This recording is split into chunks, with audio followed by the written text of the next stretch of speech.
Instituto Almas Preciosas, e nós estamos aqui com a Cimeia, ela que é moradora lá do Jardim de Queste, e nós lançamos então o desafio de quem gostaria de ganhar o kit berço, e a Cimeia foi a privilegiada de receber este presente, juntamente que foi patrocinado pela a Ivani do Salão Modelo.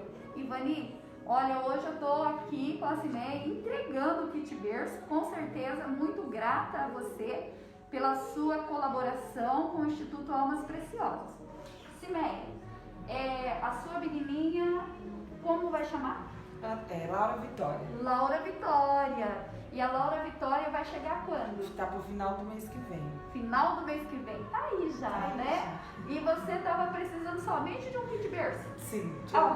Ganhei tudo, só estava precisando do kit do berço. Olha como que Deus prepara, né? E Cimeia é filha de pastor, olha só como que Deus prepara para aqueles que confiam no Senhor. Quando ela não havia comentado no início nada, que era filha de pastor, nem nada. Só que no decorrer das nossas conversas, que ela foi sorteada, ela falou.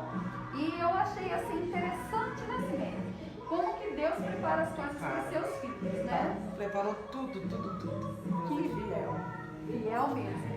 E nós, conjuntamente aqui, o Instituto Almas Preciosas, apoiado pela Igreja do Evangelho Quadrangular, 15ª, juntamente também com o Salão Modelo, com a Ivani, nós queremos presentear você, a sua neném, com este lindo presente. Vou mostrar para vocês.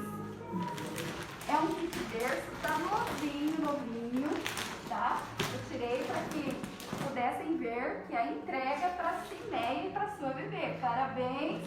Deus abençoe você, a sua família, tá? Deus abençoe vocês também, sou muito grata. Amém. Muito obrigada. Amém. E fique ligado na página do Instituto Almas Preciosas, lá sempre tem alguma coisa assim, que vem um patrocínio, e você pode novamente aí, se Deus preparar, ser contemplado. Amém. Deus abençoe você.